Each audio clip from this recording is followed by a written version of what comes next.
Okay. Uh, hey everyone. So thanks for coming to today's seminar on the topic of the Black Hole Explorer, which is an upcoming space mission that will image black holes. Our guest speaker today is Professor Alex Lupsasca. Alex is an assistant professor at Vanderbilt, and he supervises my work on the Black Hole Explorer. He's the recipient of the 2024 New Horizons in Physics Prize from the Breakthrough Foundation and the very prestigious Early Career Scientist Prize from the International Society on General Relativity and Gravitation for his pioneering work on black hole imaging. He's also the project scientist of the Whole BECS project, so we're lucky to have him here, giving us the breakdown of BECS from one of the people who knows it best. So without further ado, Alex. So thank you very much for having me here and for welcoming me today. I've had a great visit here, and I look forward to talking to even more of you after this talk. So, this is a very broad talk. I want to introduce a number of ideas. We could talk for hours about various facets of this project, but I'll try to touch on a little bit of every facet, and then I'm happy to stick around for as long as you guys want to delve into the details. So to begin with, I do want to give a shout out to a lot of the people that have helped make this work possible, including students and postdocs that I've supervised directly or indirectly, or that I've closely collaborated with, some of whom are listed here. And you probably know this one.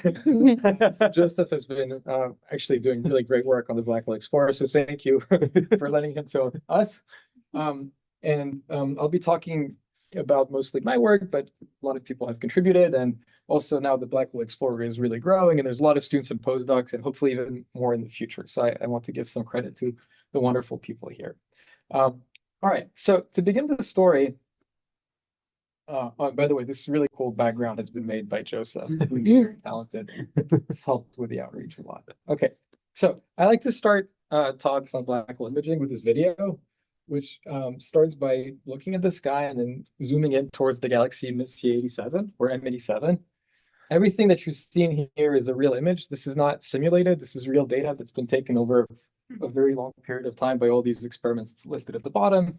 And so this galaxy is 50 million light years away. It's very far, but you start to zoom in, and there's a jet that comes out of it, a relativistic jet, which actually has been observed now for over a century. And it's hundreds of thousands of light years in length. And at the core of at the base of the jet, at the core of the galaxy, we now know, thanks to the Event Horizon Telescope, that there's a black hole. So this first image was released in 2019. There have been more images since. It's a tremendous technological achievement, but if, like me, you were watching the press release where this was announced, well, first of all, I had tears in my eyes. Sidebar, my training is as a theorist, and for me, black holes were these four-dimensional space-time line elements. It was a very abstract thing, or maybe a Penrose diagram. And I should say, I think black hole imaging has had a profound impact on the way we conceive of black holes, where now we can visualize them and think of them this way, which is amazing. But that being said, the first two questions by journalists were the same, basically. And we're like, oh, this is great, very cool achievement. Well, it's kind of blurry though. Can you do better? And, and this is a tremendous technological achievement. This black hole is bigger than our solar system, but it's so far away that its angular size in the sky is the same as that of an orange on the surface of the moon. So taking an image of this thing is really, really hard. It's like taking an up-close shot of an orange on the moon from here.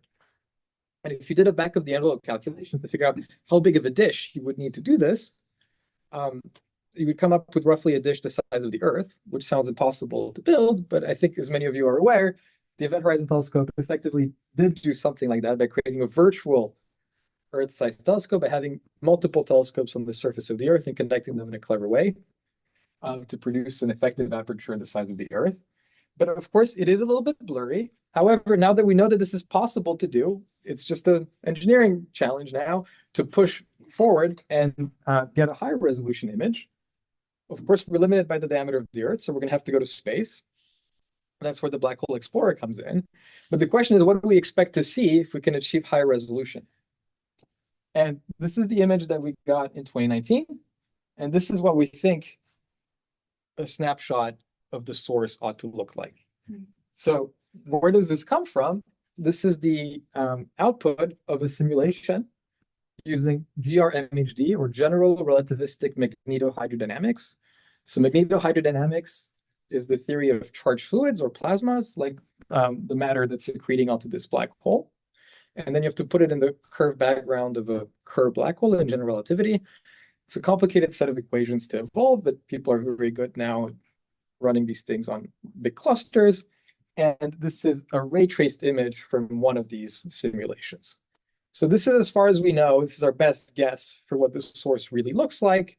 Now, there may be surprises. Maybe it's not exactly this physics, but that's as far as we know. It's our best guess. And the thing that's really surprising is that, well, what jumps out at you? There's sort of two features on this image. There's the big dark patch in the middle, which is there because the event horizon of the black hole is there and sucks all the light. But then there's another thing which is really striking, and that's this ring of light, which has come to be known as the photon ring, and will play center stage in the talk I'm giving today. And I want you all to walk away understanding why there is this ring of light here, and what does it mean, why is it interesting? And the point I want to make is that these GRMHD simulations, they're very expensive to run, although, okay, it's getting easier over time. But at the time that DHT did these observations, I think they had 40-something of these simulations in their data bank. And of course, each simulation runs for a long time, so you can ray trace movies, of which this is just a snapshot. So you can get millions of images from simulations that are generated using a variety of initial conditions. But the surprising thing, which ought to be striking to you, is that as you look across all these images, you always see this ring.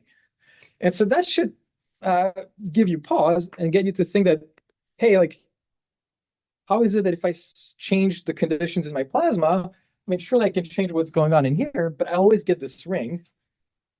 And so this is the first hint that this is a universal effect, where universal here means astrophysics independent and only determined by the geometry. So this ring is here because the black hole is at the center of the system. And the punchline is that as long as there's some light shining around the black hole, so in this case, the accretion flow that's very hot and radiates a lot of light, as long as there's some source of light, some of that light will be orbiting around the black hole, will be captured by these bound orbits, and will eventually escape to produce this lanced feature. So you should think of this photon ring of light as the part of the image that belongs to the black hole itself, rather than to the accreting plasma that's falling onto it. And in order to resolve this photon ring, we will need to go to space to extend the event horizon into Earth orbit to achieve an even larger virtual aperture that will give us the resolving power to see this ring. And when we do that, we'll be able to directly probe the geometry of the black hole, the space-time geometry outside the event horizon. And that will give us a window into the black hole parameters, a direct measure of its mass and spin, which is of great interest to astronomers, and a lot more besides. So that's the general picture. And now I'm going to go through it a little bit more slowly with some more detail. Any questions about the, yeah? Well, I think, so astronomers are used to seeing a picture of an accretion disk around a black hole. And so there's a lot of misconception that this kind of thing is just like looking straight down onto an accretion disk, and then that's what this is, but it's not really, right? So like, for this simulation, what was the orientation and where are the photons coming from? I mean, yeah, I've seen an animation of that from the event horizon telescope. I don't know if you have that. But... Yeah, I'm going to show that a little bit later. Okay, then it's fine. So let me come back to this. By the end, you'll know what is in here. Yeah.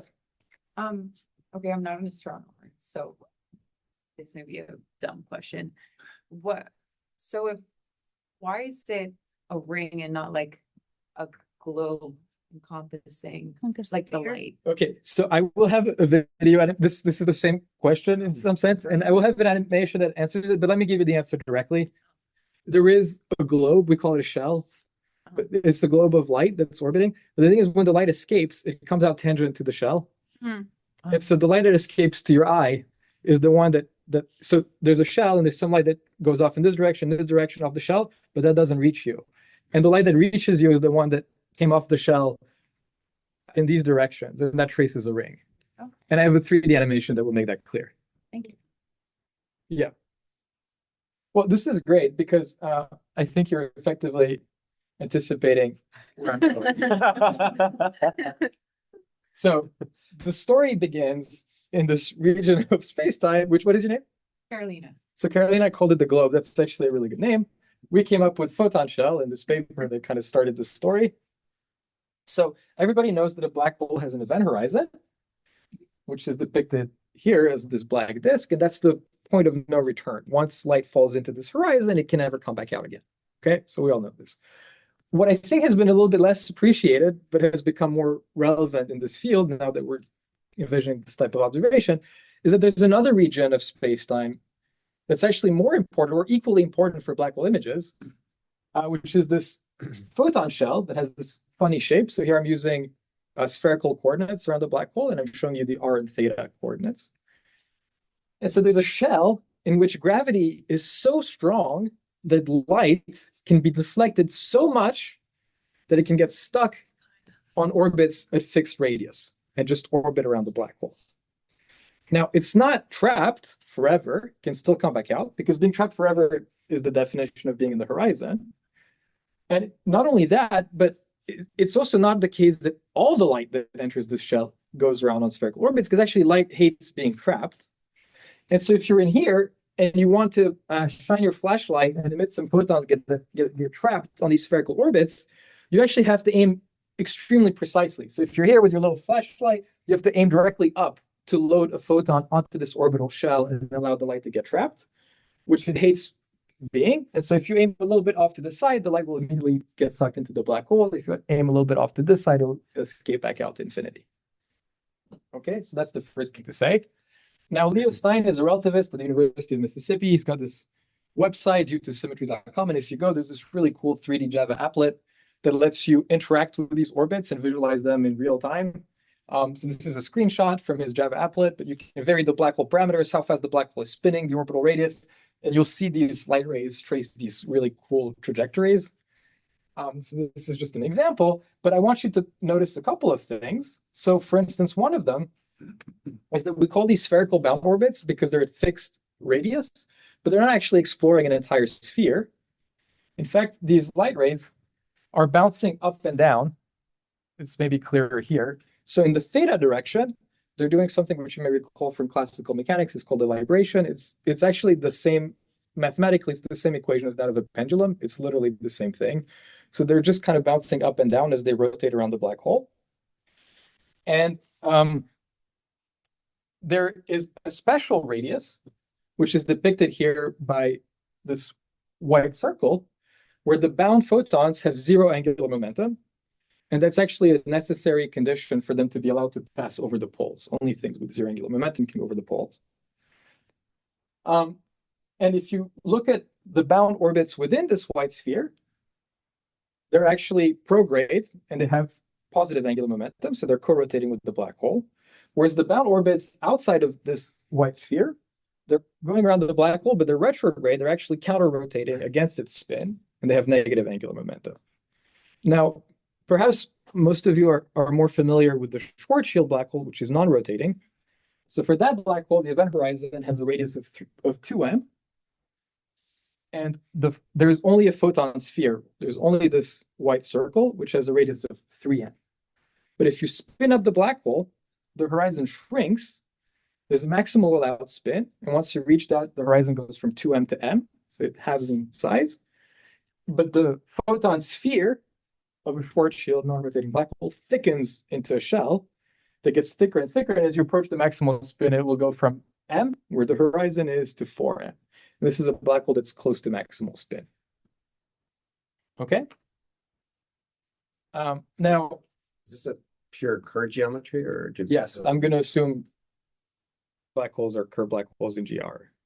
So, okay, there's a whole discussion about can you see deviations from that, and that's really interesting, but it makes everything very complicated. So for the purpose of this talk, we assume general relativity in Kerr black holes. Are there other questions? Is it clear what I'm describing? Yes, Dan? It's almost like a Bohr atom model, but instead of electronism and electrons, you use gravity and photons. So do you expect any quantum effects showing up here? Okay, that's a a really good question, and I have a slide that I will briefly flash, and you will probably want to hear more about after the talk. Yeah, that's a very good question.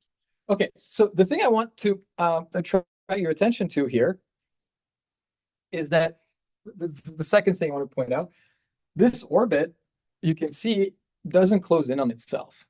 So there are a measure zero set of radii in here where the periodicity of the oscillation in theta happens to be a rational multiple of the periodicity of the rotation in phi. And in that case, the orbit closes on itself, and you just get like a thin trajectory or thin orbit. But generically, the theta and phi motions are not simply related. And so instead, these trajectories, they kind of ergodically explore their shell and they sweep it out. So if you trace this thing forever, it just kind of will fill up the orbit. And there are a couple of parameters that you can associate with these orbits. And I want to focus on delta and tau. So what are they? So I'm going to introduce the notion of an orbit or a period. And I'm going to use the theta motion to count orbits because that turns out to be the thing that's relevant for imaging. Okay, so I'm cheating a little bit because I know what's coming. And so by a full orbit of a photon, I'm going to mean a bounce from the bottom to the top and back down. And therefore, a half orbit is just a single bounce from the bottom to the top or vice versa. Okay, so when I say the photon did a half orbit, I mean it just covered this path. And as you do one bounce in theta, well, the photon winds some azimuth phi around the black hole. And so delta, the first parameter that you can associate with these orbits, is just how much does an orbit go around the black hole in delta phi as it sweeps one half orbit, as it does one bounce from the bottom to the top. And likewise, you can define tau, which is the time lapse incurred. How much time does that take? So one bounce from the bottom to the top, that takes some time. Okay. Now, if you're a relativist, you might be concerned, because I made some choice of coordinates. So yeah, okay, I'm sweeping some complexities under the rug, but this is all well defined, and this is the right thing to define. Okay. So delta and tau are quantities that you can associate with every orbital radius, and they just tell you how long does it take to do a bounce and how much do you go around the black hole per bounce. And these are analytic functions that you can predict from the Kerr geometry. So they're predicted by general relativity. We computed them for the first time in 2019, 2020. And you can view them as fundamental constants of nature that are predicted by general relativity and the Kerr hypothesis. And they're complicated. I'm not going to show them. They're complicated elliptic functions, but they depend only on the black hole mass, its spin, and the orbital radius, and we know them analytically. Yeah. Did you calculate those before you took the picture in 2019 or after? After. Yeah. Okay. So that's, well, I think some people had done it before, but I don't know if they thought about it this way. Okay, so that's delta and tau. Are there any questions about delta and tau, or is it clear what I mean? Yes. Yeah, I'm struggling with delta and tau.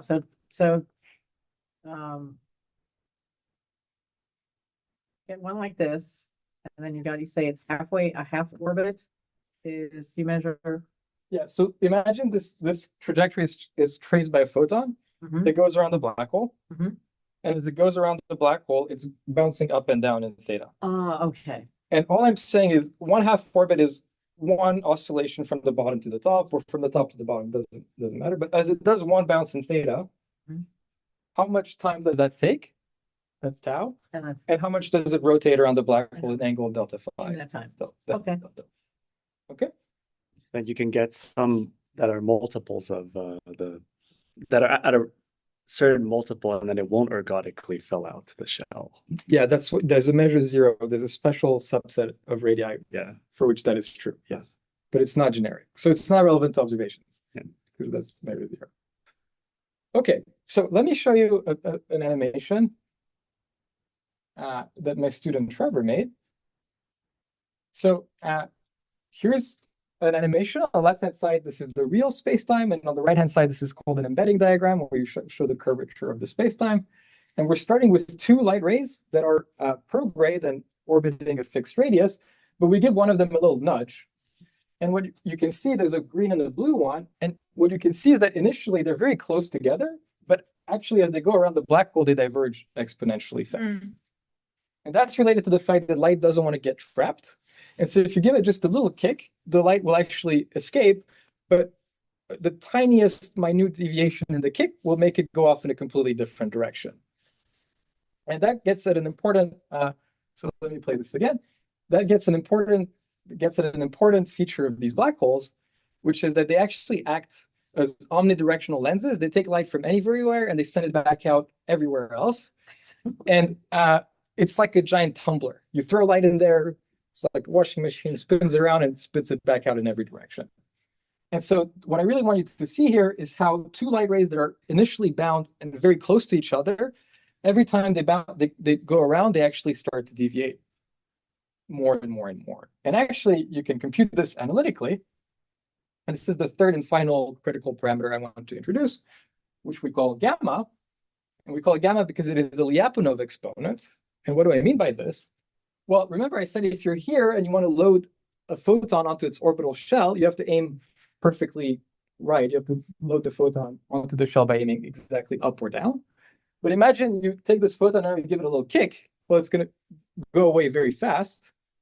And if you give it an initial displacement delta R naught, then you can prove from the equation of geodesic deviation that every half orbit it executes, its radial distance from the shell, delta Rn, will grow exponentially, like e to the gamma n. That's what you just saw in the last video. And the exponent gamma characterizes the instability of these not bound, but nearly bound orbits. And that is also a fundamental property of the geometry of spacetime in this photon shell around the black hole. And just like delta and tau, gamma is a function of the black hole mass, its spin, and the orbital radius. And we also know it analytically in terms of elliptic function.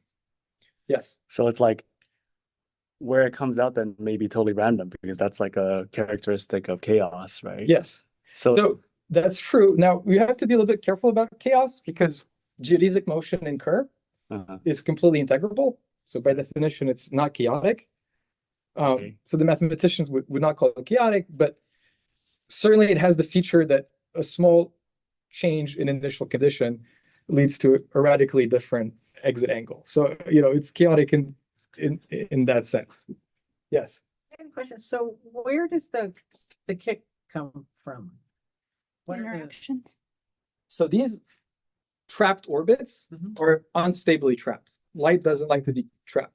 Okay. And so in the real world, there is never a light ray that's perfectly trapped. It'll always have a slight kick. Always have a place where it's going to go. Delta R0 is never zero. Okay. And so, you can try to make it as small as you want, As you want, but it's not. and it will stay there for a long time, but eventually It'll go somewhere else. Okay. And, spoiler alert, the light that we see in the photon ring is exactly the light that tumbled around, but wasn't perfectly trapped and ends up escaping to us to produce the ring. Okay?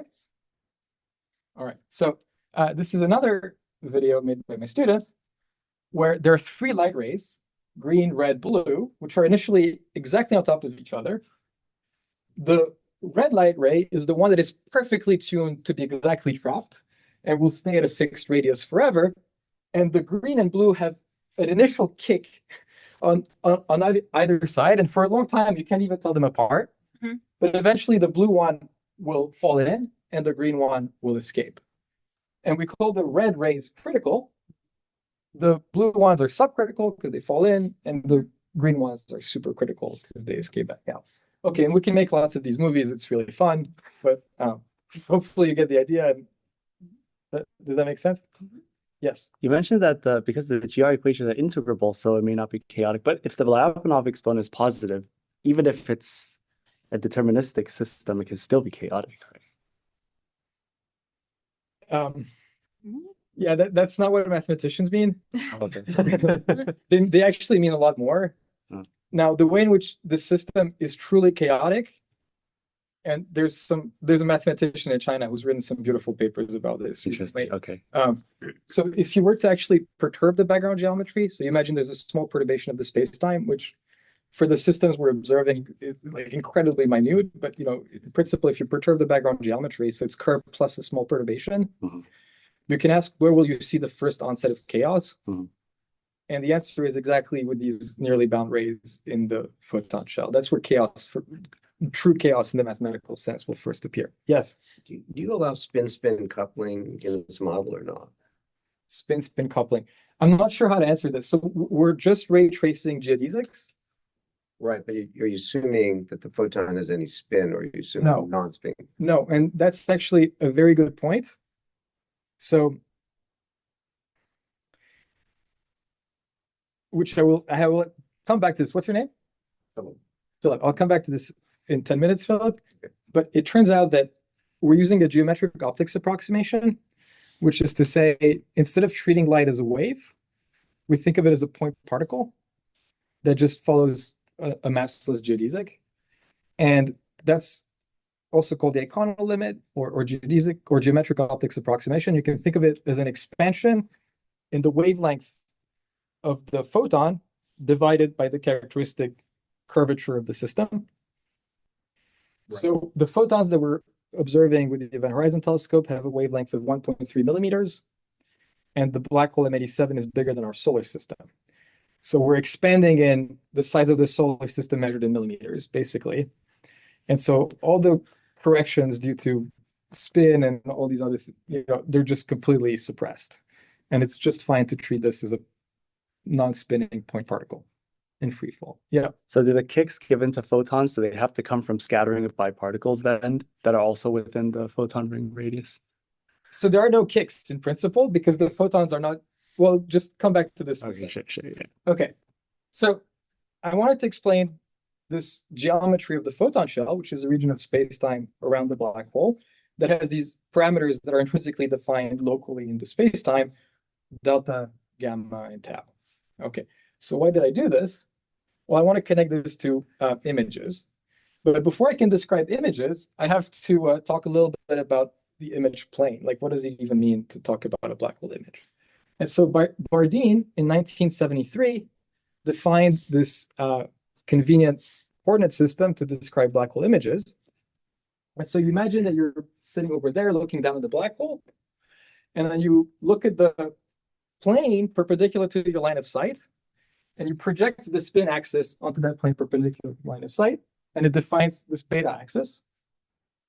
And then you define a perpendicular axis alpha, and so that's how you can define a nice coordinate system, which is centered, whose origin is centered at the center of the black hole. And again, in general relativity, you have to be careful about these things, but there's a way to make it precise. So you should think of this image plane as we're putting the origin at the center of the black hole. That's the line of sight to the origin of the coordinate system. And then this is the projected spin axis. So now you can ask, suppose I'm looking at the sky at a black hole, like I showed in the video at the beginning, and now I'm going to shoot light rays back towards the black hole. Have my laser pointer and I aim towards the black hole. What's going to happen to the photons I shoot backwards? So if I aim photons directly at the black hole, they're going to come in from infinity and then just get absorbed by the event horizon. They'll be trapped. But if I aim my flashlight or laser pointer all the way to the side, the photons will come in, they'll kind of feel the gravity of the black hole, they'll be deflected a little bit, but they'll escape back out to infinity. So the radius will decrease and increase again as they go back out. So clearly, towards the center of this coordinate system, there's a region of photon capture, but off to the side, far away, there's a region of photon escape, where the photons don't get trapped by the black hole. So now the question is, what is the boundary that delineates the region of photon capture from that of photon escape? So Bardeen called it the apparent shape of the black hole. You can think of it as its cross-section. Today, we would like to call it the critical curve for reasons which will become clear in a second. So if I aim a photon within the critical curve, by definition, it falls into the black hole. If I aim it outside, it'll be deflected. What happens if I aim a photon exactly on the critical curve, on this boundary between the two behaviors? Anyone but Joseph, can you guess? The photon can't fall in on the horizon. It can't go back out. So what's the in-between thing that can happen? Just there. Sorry? It's trapped there. it'll get trapped onto the photon shell. So if you shoot a photon back towards the black hole along this curve, it'll come in from infinity and then skirt one of these orbits in the shell and land on it and get stuck there forever. Okay, now, yes, Carolina? Carolina, what does it mean to aim there? How would you aim at that? Yeah, so the black hole is out there in the sky. Yeah. If I aim off to the, if I aim my flashlight to the side, that's like aiming over here. Aiming here means like, straight at the black hole. Yeah. But then there's kind of a set of directions around the black hole So if in the it sky. just like touches that, Yeah. then it's there. Yeah, there's a set of special directions where the light that I send in will come in and get trapped in an orbit around the black hole. Now, there are many things that can be said about this. It's like a rabbit hole. You can get lost in the math of this. It's really cool. One of the things I want to highlight that I think is particularly interesting is that in the image, there's this curve goes around the image plane. And it turns out that which angle around this critical curve you shoot a light ray at will determine what orbital radius within the shell it gets trapped at. And I want to emphasize this because this is really weird.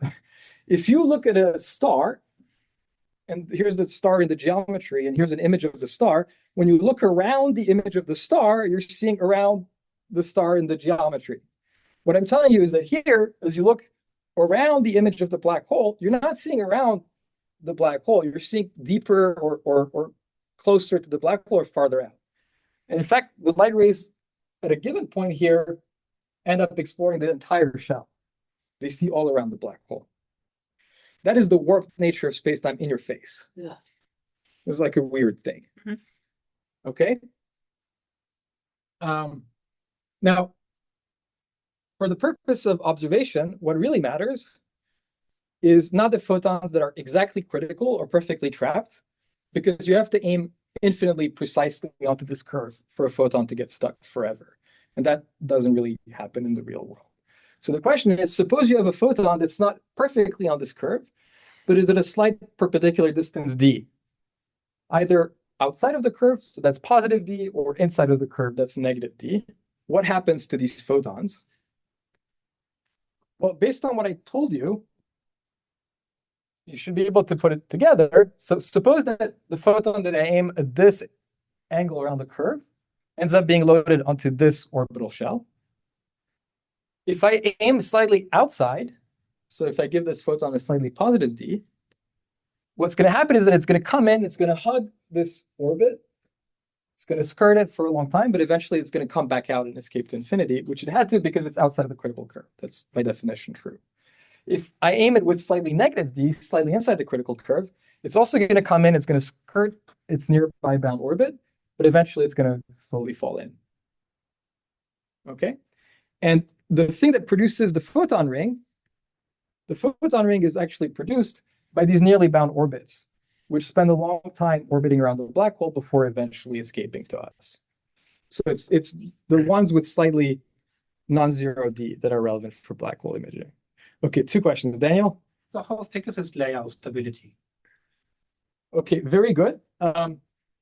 It turns out that you can figure this out from this equation by realizing that this distance is basically d in the other plot.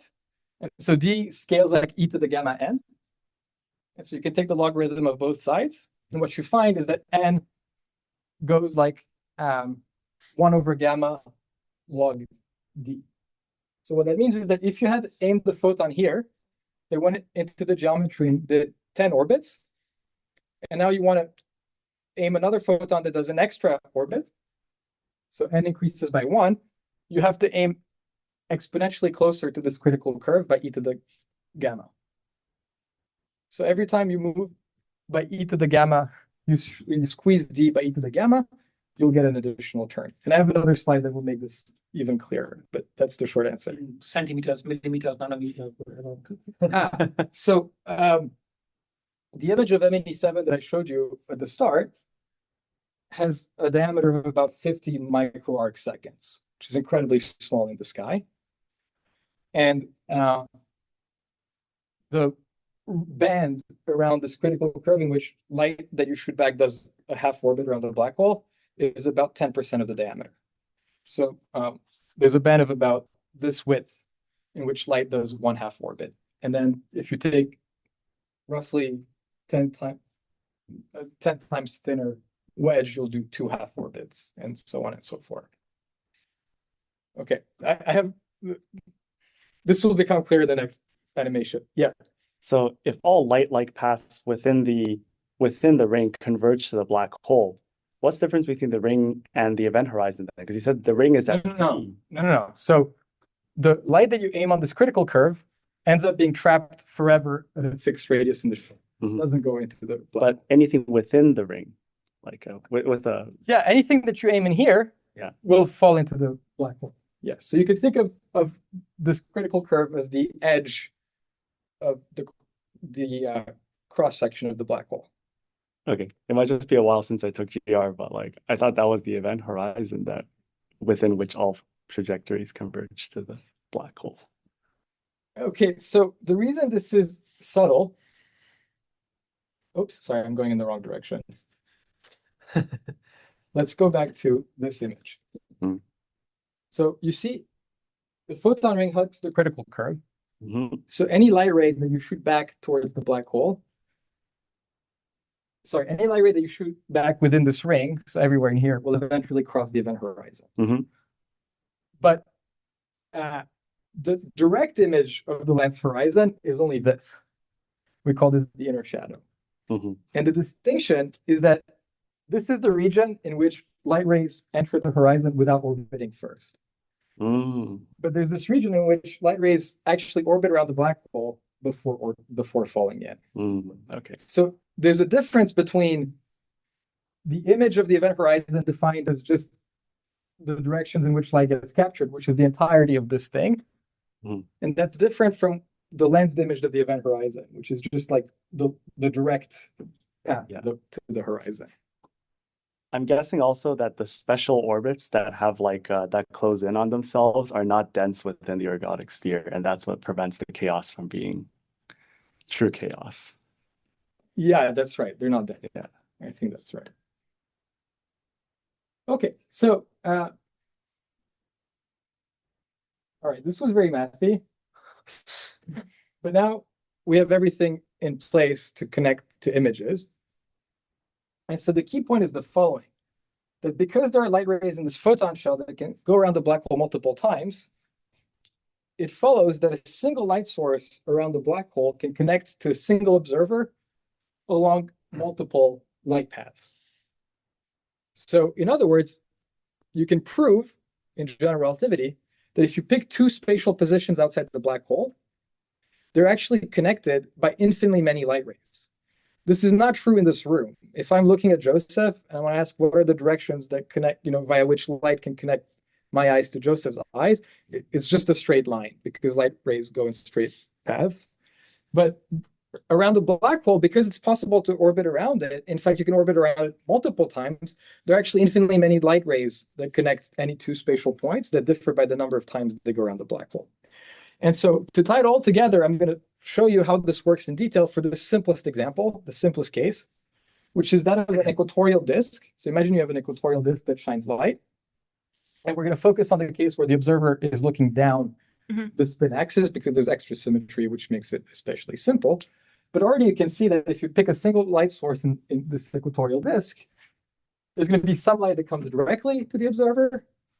That we're going to call the n=0 image because it's light that doesn't do any orbits around the black hole. But then there's going to be a light ray that is shot away from the observer downwards, then gets slingshot back around the black hole and up toward the observer, executing 1/2 orbit around the black hole. So we're going to call that the n=1 image. And then there's some light that actually shoots up, but then comes back down and then goes back up. So there's 2 half orbits around the black hole on its way to the observer, and that's the n=2 image, and so on and so forth. Okay, so now my most technical slide is coming up.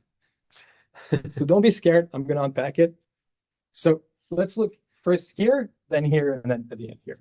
So here, I'm just showing the same setup. There's a black hole, there's a disk, there's a point source, And we're looking down at the black hole from above.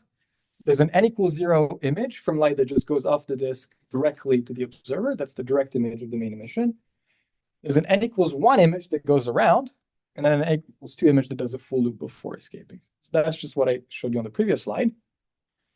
And now here, what I'm going to say is, suppose that we're seeing an image of this disk from light that did m turns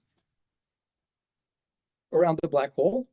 It turns out that purely from knowing the equations of general relativity and the lensing behavior of a black hole, we can predict what the next image from light that does an extra turn around the black hole looks like. And here's the answer. So this black curve is the critical curve.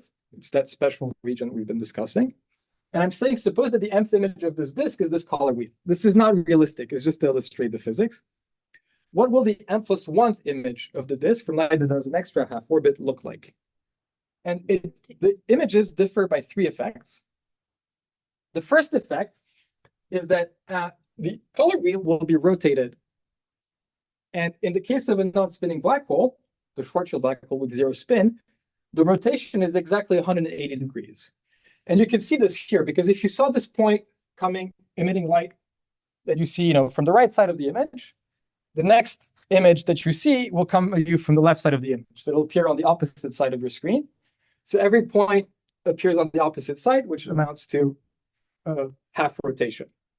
Now, it turns out that if you spin up the black hole, what these other panels are doing, there's a frame dragging effect. The black hole drags space-time around with it, and so the light actually gets entrained with the spin of the black hole and will rotate more.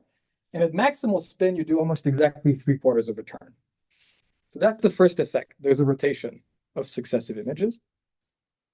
The second effect is that the next image gets squeezed or demagnified, and it gets squeezed in towards the critical curve, so it gets thinner. And the amount by which it thins out is exactly e to the minus gamma. That's the demagnification factor by the argument that I gave in response to Daniel's question. So in other words, if you saw this point from a light ray that did m half orbits, if you want to see the same position on the disk from a light ray that does m+1 half orbits, you have to aim e to the minus gamma closer to the critical curve. And that's why we have this demagnification factor. And for Schwarzschild black hole in this setup, gamma is exactly pi, and e to the minus gamma is 4.3%. But as the black hole spins up, actually this demagnification factor becomes about 10%. And that's why the region around the critical curve in which you do a half orbit is roughly 1/10 of the diameter. It's this 5 to 10% factor. But if you want to see the next image will be 10 times thinner, and the next image will be 10 times thinner, and so on and so forth. And this statement is summarized in this equation, which says that if you saw an image at position dn from the critical curve, the next image will be at position dn+1, which is exponentially closer, while the position around the image, phi n+1, will be rotated from the previous one by delta. And lastly, there's a time delay, because if you want to see an image from a photon that did an extra turn, you have to wait for that extra turn to happen, and that's exactly tau. So you'll see the next flash, the next image of a flash, tau units of time later. And tau doesn't vary very much with the black hole size. It's always about 16m, which once you put the units back in, for a black hole like M87 is 6 days. So that means you would expect, if there were a flash around the black hole, you'd expect to see light echoes with a time delay of about 6 days. Okay, so this is the full story of what a black hole does conceptually.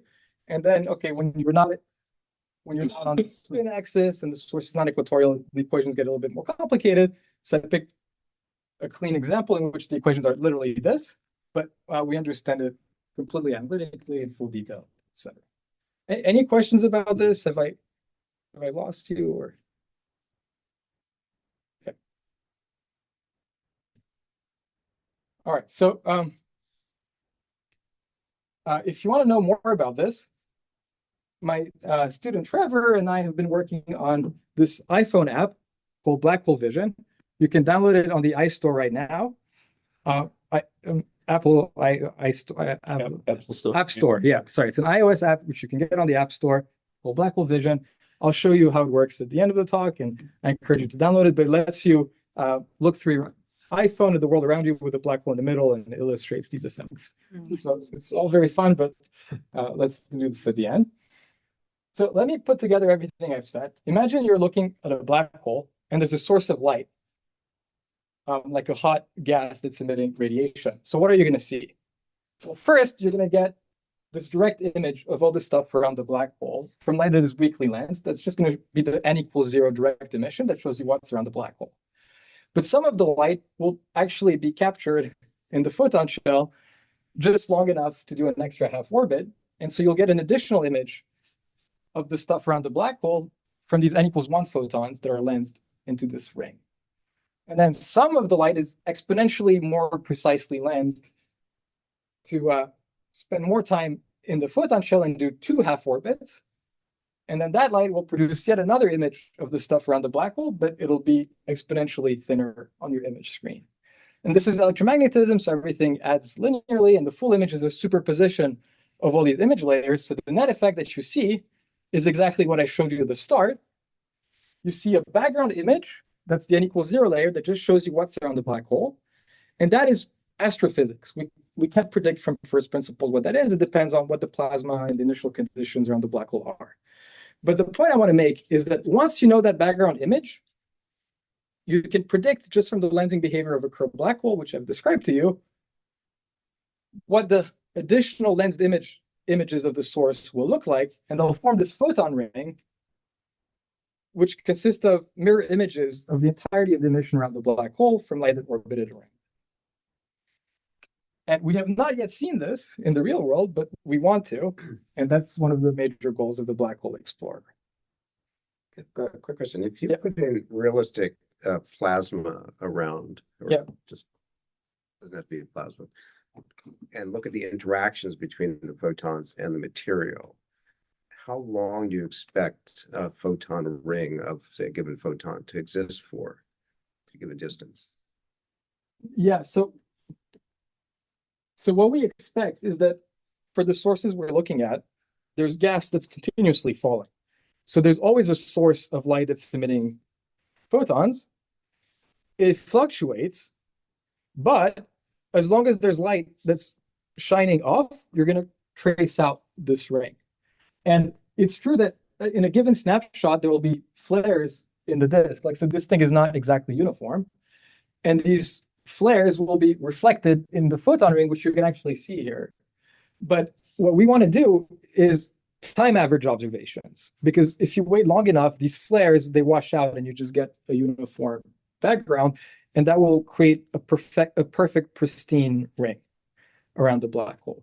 So we do have to time average for this to happen, but we expect that there's always light being emitted, and as long as we do that, we're going to trace out this ring. Okay. Now, like I said, this ring has not been resolved yet. So for all we know, maybe this is all sci-fi. We believe in Einstein's theory of general relativity, but this is the strong gravity regime, which we barely begun to probe with LIGO. And so we do want to go and test this. But so far, we've only been able to check in numerical simulations that this happens correctly. And this is the output of a state-of-the-art GRMHD simulation that was done by George Wong. And you can look at this intensity profile. You can take cross sections, vertical and horizontal ones, which are shown here in red and blue.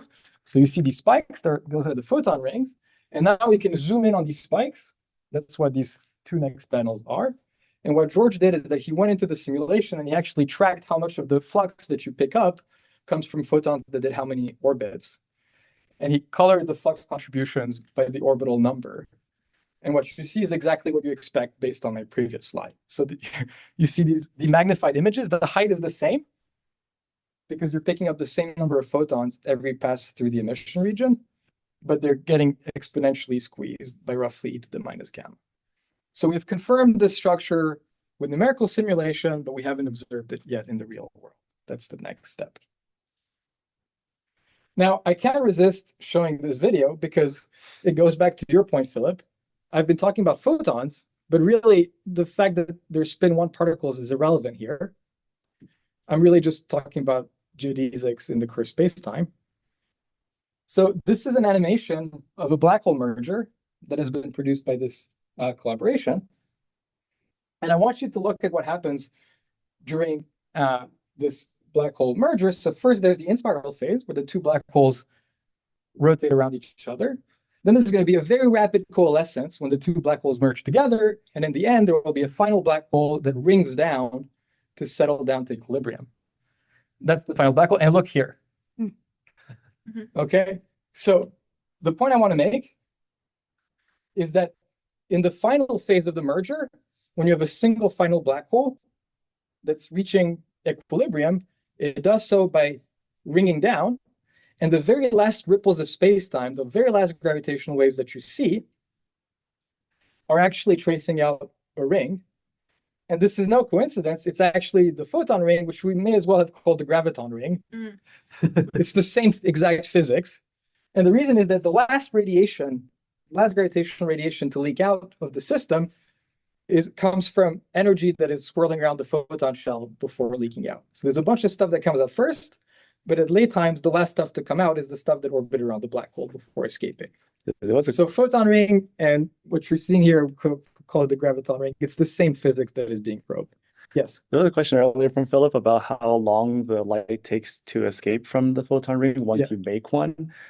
Kind of relevant to that video that you showed, because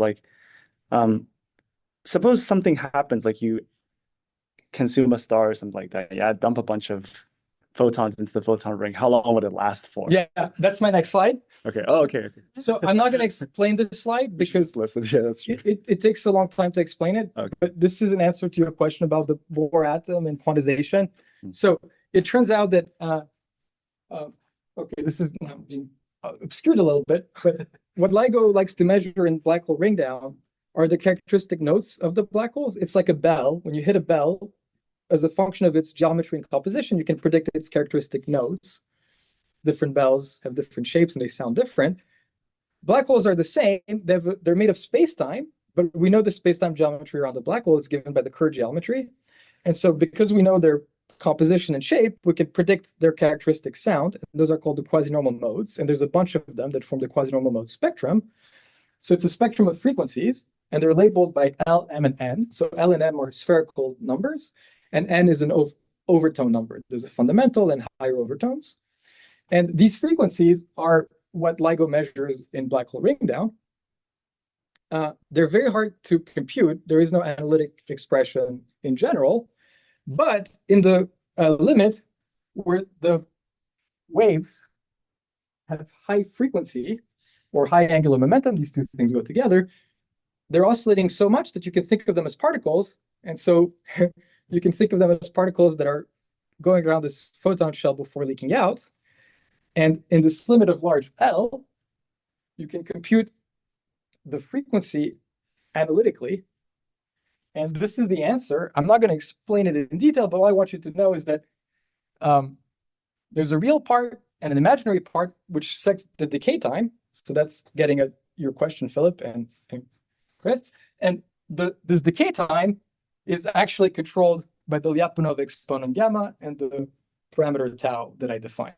So the structure of the photon ring actually also connects to the black hole ring down the gravitational waves measure. Now, this formula is not very good for L equals 2, which are the lowest modes that LIGO is presently measuring. Lisa will see L equals 3 modes, maybe L equals 4. This formula is 10% accurate for the L equals 3 modes and essentially perfect by the time you get to L equals 4. So this is like a really nice window into this regime probed by Lisa. And the point I want you to take away is that it's the physics of this photon shell. And mathematically, you can see it via these critical parameters that end up controlling the black hole ring down. And so the time, the characteristic time, is set by the imaginary piece here. And this imaginary piece Ring down is of order 3 times.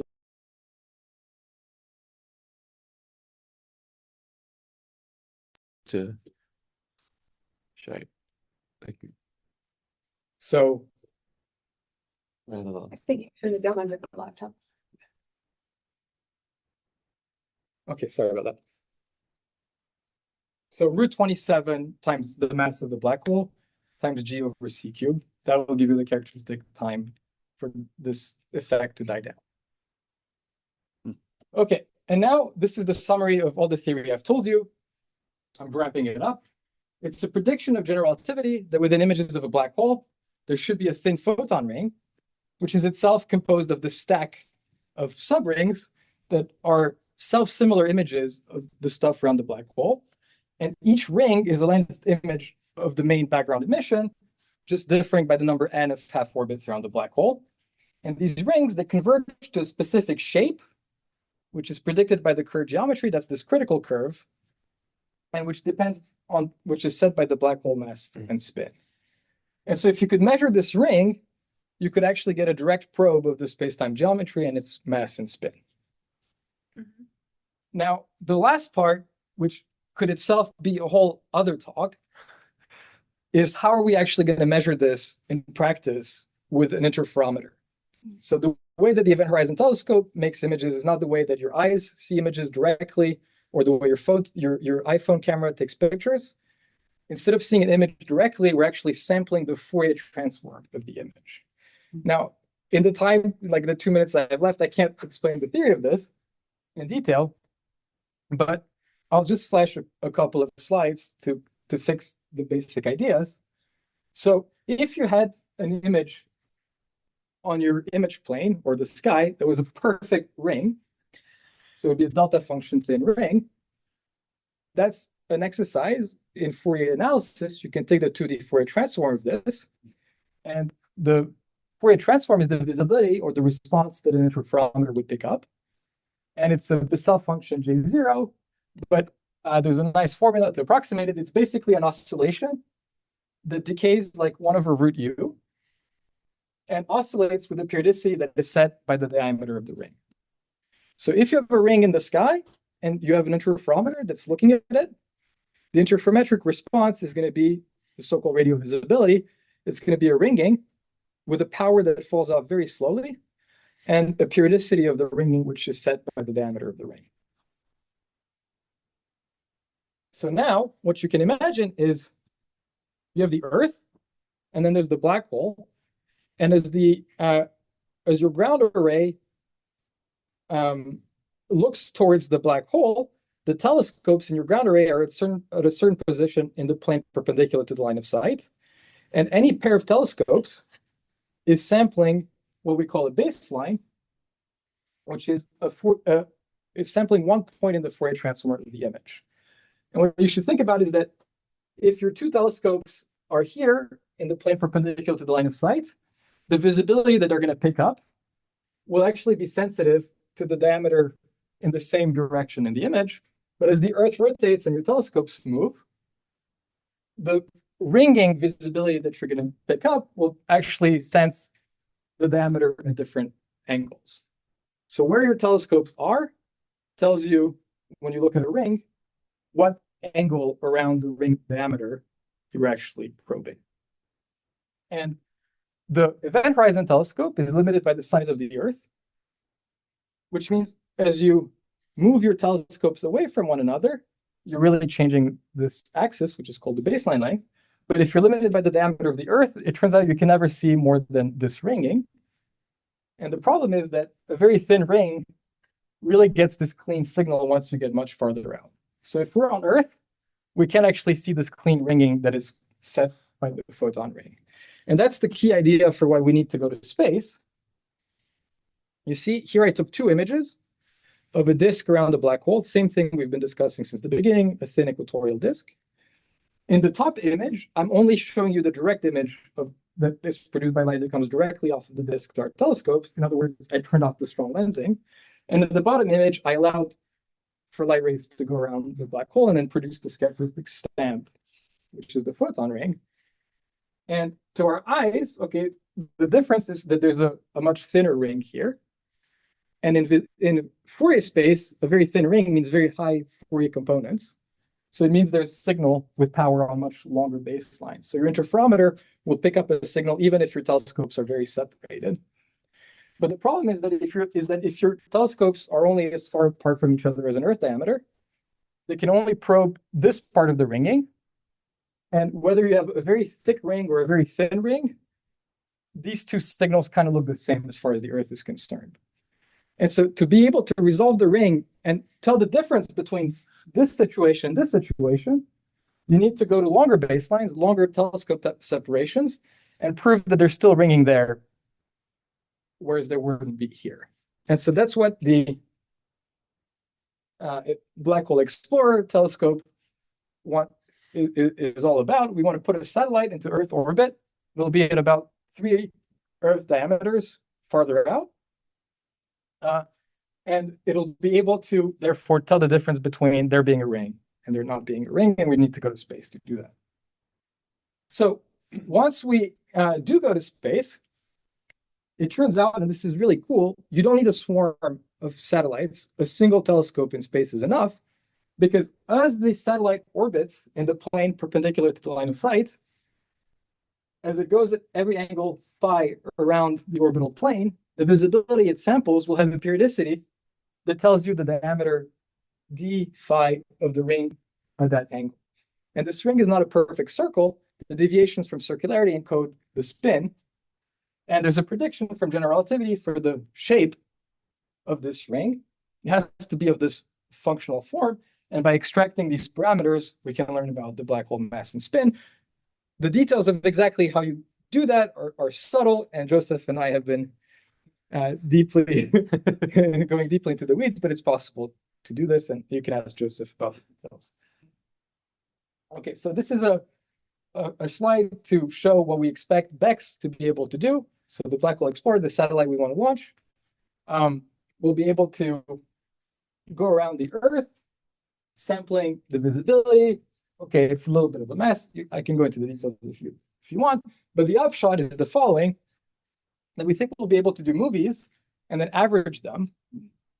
And if the ground truth, which comes from a simulation, would look like this, with a ground array like the EHT that's limited in resolution, we'd only be able to see this, and you can't tell if there is a photon ring or not. But with BEX, we'll be able to see this, and then we can really tell, even in image space, that there's a ring signature on top of the background. Okay, so this will allow us also to put very sharp constraints on the mass of the black holes we measure, and on the spin. We think we'll be able to measure the mass to 1% and the spin to within 10–20%, depending on the situation. Here are some details about the mission. It's a whole other world. I'm happy to explain how it works. But okay, I think I'm over time. So let me end with the punchline. We're now proposing the Black Hole Explorer, which is a proposed NASA mission that we're submitting to the next call for a SMEX. That's a small explorer mission. The budget is $250 million. And the proposal will go in June. There will be 2 or 3 missions selected next year to enter NASA Phase A. And then the year after that, NASA will down select the single mission, which will eventually launch in 2031. And I hope you're excited about the physics of the photon ring and spin measurements using this ring of light in the sky. And that if anybody asks you what you want the next specs to be, you'll say BEX. All right, so thank you for your attention, and I'll be here and answer any questions you have.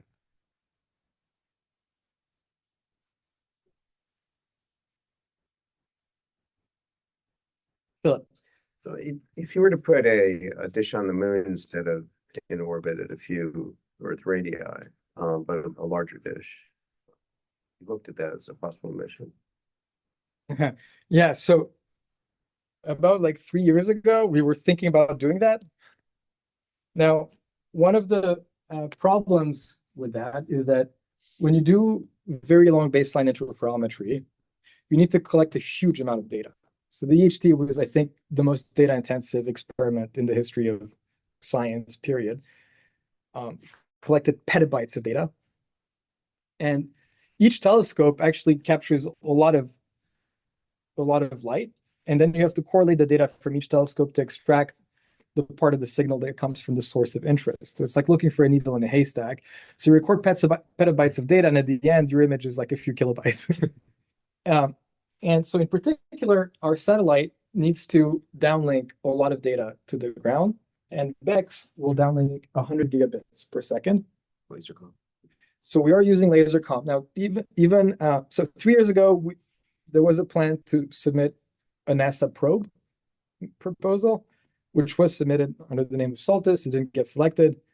But I think to go from VLBI on the ground, which is already tricky, to moon distance, space VLBI, it's just too big of a leap. I think clearly we want to do the Black Hole Explorer as a SMEX if we can, demonstrate that we can do space VLBI, resolve this n=1 photon ring, and we can do that in Earth orbit at about 20,000 kilometers. That's higher than LEO, but lower than GEO. If we can do that, we'll see the n=1 photon ring. And if that works, then in the future, we can actually go to lunar distance, and that would be the perfect distance to see the n=2 photon ring. And once you can start to see multiple rings and compare them, you can start to measure gamma, delta, tau in detail. That gets really exciting, and you can do precision measurements of all sorts of things. But technologically speaking, it's very challenging. And one of the challenges is just beaming all this data down. And the further out you go, the more powerful your laser needs to be to beam the data down, and aiming and pointing requirements get very onerous. And just to give you a sense, like 2 years ago, even people would be telling us, oh, 100 gigabits per second from space, like you're never going to fit in the SMEX. It's too complicated. That's why we're talking about probes.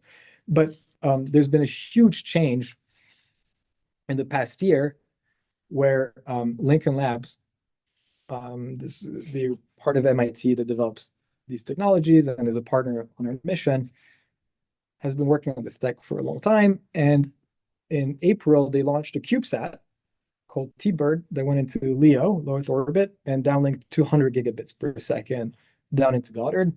So NASA really is obsessed with these things called TRL, technological readiness levels.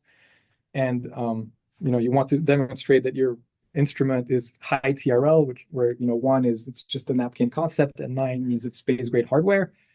And so now optical downlink from space is TRL 9.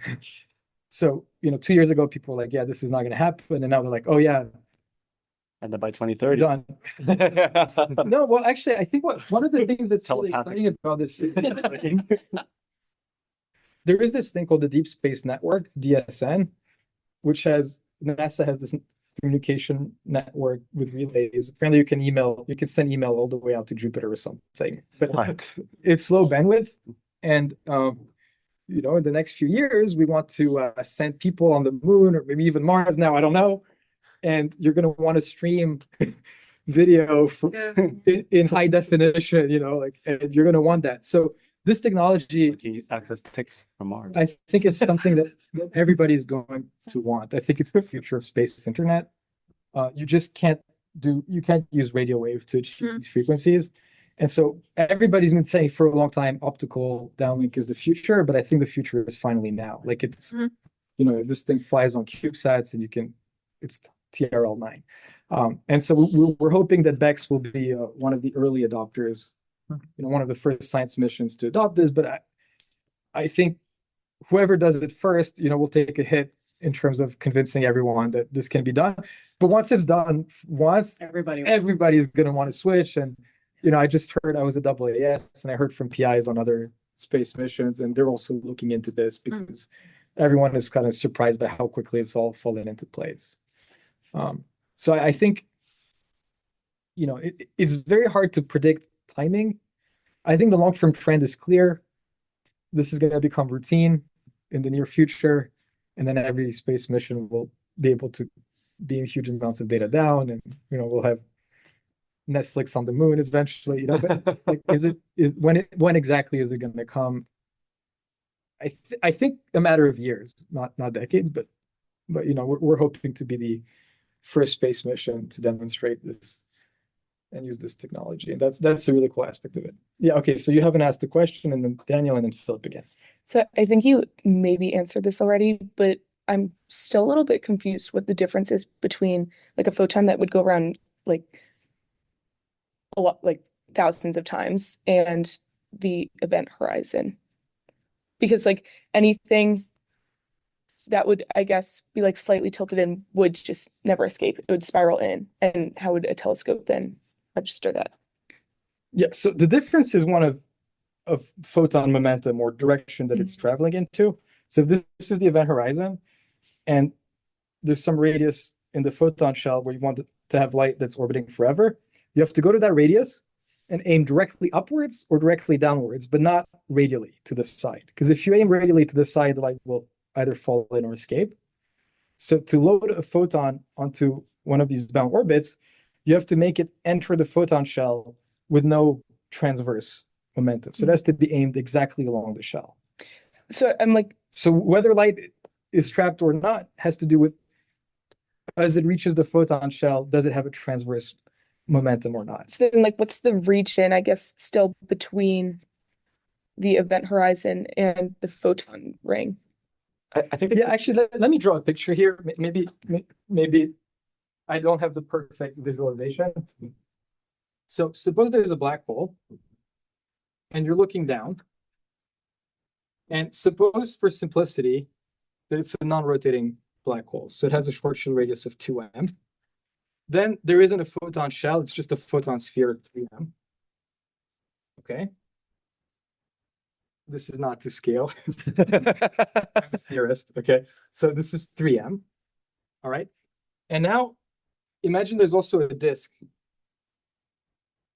of light, so a disk that shines light. Okay. So now you're looking down.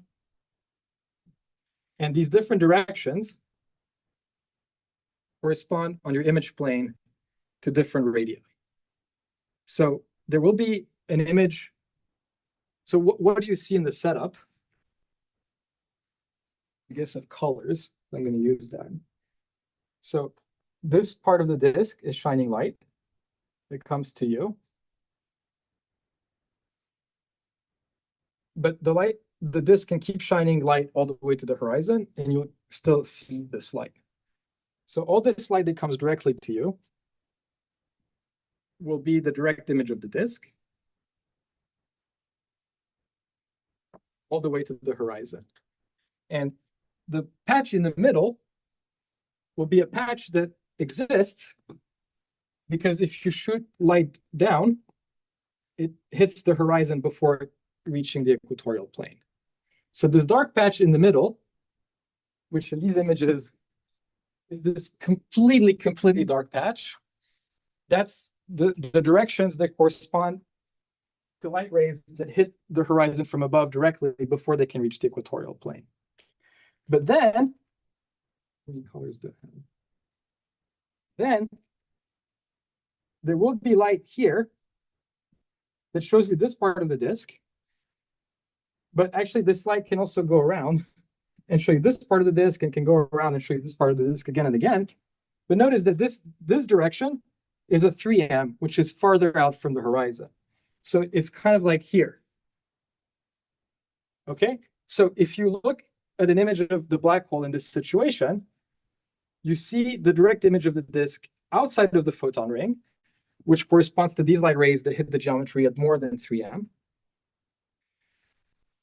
You'll see also part of the disk, which lies within the photon ring, and that's light rays that get off the disk between 3m, where there's the photon sphere, and the horizon.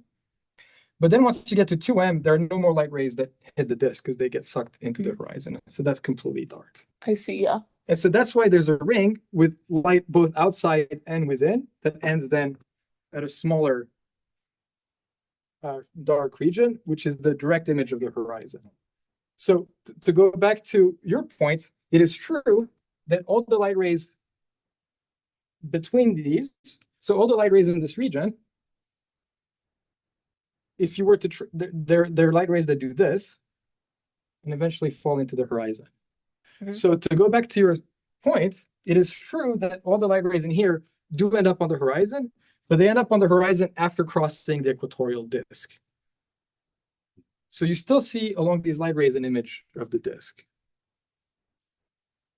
Does this picture? It's should I like go through it once observer again? specific. Sorry? So the photon ring is like an observer specific thing rather than physically a thing that light cannot escape from. Yeah, I think what's complicated in this business is that in these images, you're seeing multiple images of the same stuff, which is so alien to us. We're not that usually, we only see if I look here and I see you in this direction means you're really there. but then there's weak lensing where you're used to the idea that you can see something in this direction, but it's really there and the light curved a little bit. But here, so that's happening here, but there's an extra complication that you see multiple images of the same thing because the light. Okay, so it's like strong lensing on steroids. Yeah, exactly. So I think if you think about it in this way, that you can compare image radius, which is also impact parameter B, to source radius, where in the disk the light is emitted. So you can call that RS. So the light rays that have small impact parameter B would end up crossing the horizon, not the disk. And so those are totally dark, and that's the completely dark patch. Then it's slightly larger B. You have light rays that avoid the horizon, hit the disk, and so you do see some light. But it's still true that if you were to keep going along the light ray, we would eventually fall into the horizon. And so they're within the critical curve and photon ring. Then as you keep going farther out, you hit the special radius where the light ray is loaded onto the photon sphere and orbits forever. And so you get more light there. That's the photon ring. And then you keep going farther out, and now you just hit the disk. So you keep seeing an image of the disk. But now the light rays here, if you continue them, they go off to infinity. They don't actually end up crossing the event horizon. It's really strange that we're talking about black holes capturing a photon and then scattering off in a random direction, such that the black hole seems more and more like a particle. I'm not sure I followed all that in real time, but I agree it's strange. It feels like also something that's really interesting that I think people don't appreciate sufficiently is that yes, there's a horizon, but the horizon is dark. You're not seeing light off of the horizon. The fact that a black hole has an event horizon is only visible by its absence. It's the absence of light. And also in the same way, when you detect gravitational waves from a black hole, there's not that much of the signal that's associated with the horizon. In fact, when we interact with black holes, the physics that we're really probing is not associated with the horizon. It's associated with this photon sphere or photon shell. So the thing that dominates black hole images is the photon ring. That's the part of the image that consists of light and belongs to the black hole. And that's light that actually orbited the shell. And in the same way, the quasi-normal modes that we pick up during ring down, they're associated with the physics of the photon shell. So I think that's something that conceptually, I didn't hear, I'm sure some people understood this, but it wasn't commonly discussed. Somehow the things that we really are probing with experiment, we're probing the geometry of space-time out here much more than we are sensitive to what's going on here.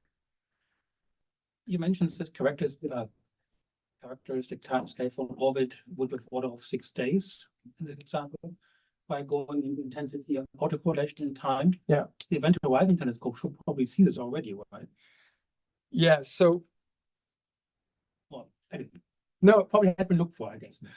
yeah, so I just had a paper last summer with Alejandro Cardenas Avendano and Charles Gamy called An Explanation for the Absence of light curve autocorrelations, because you can look for them and they're not there.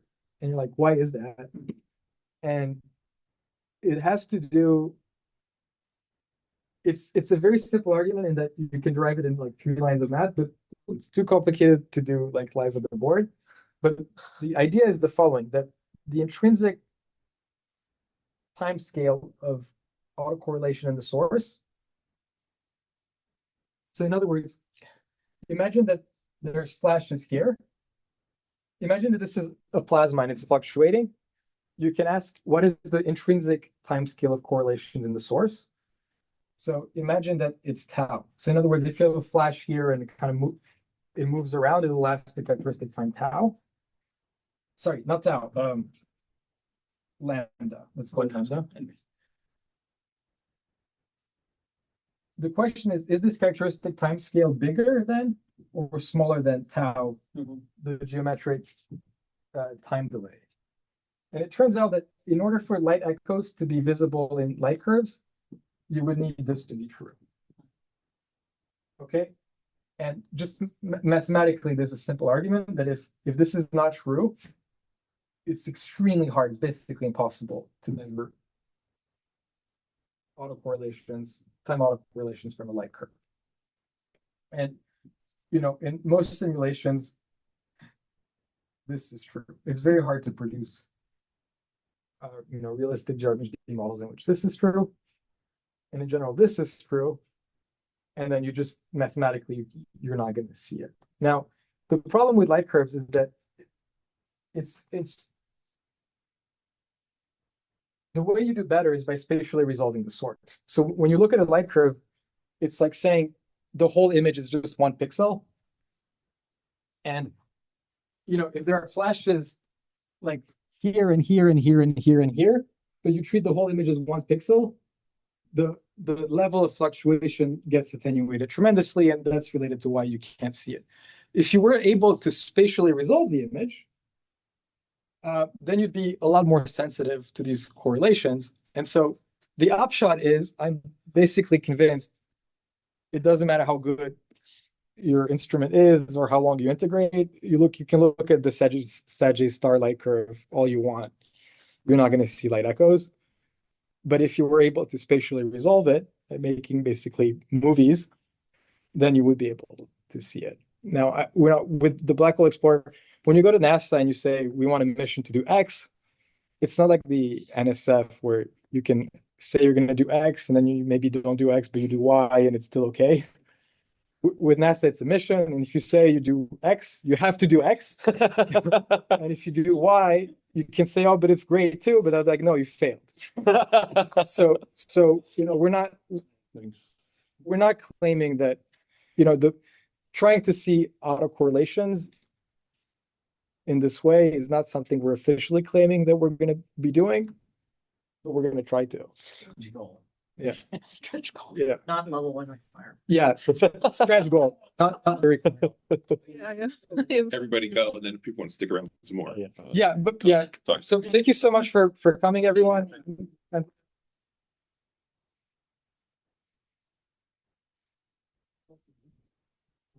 There was a bit of an interruption in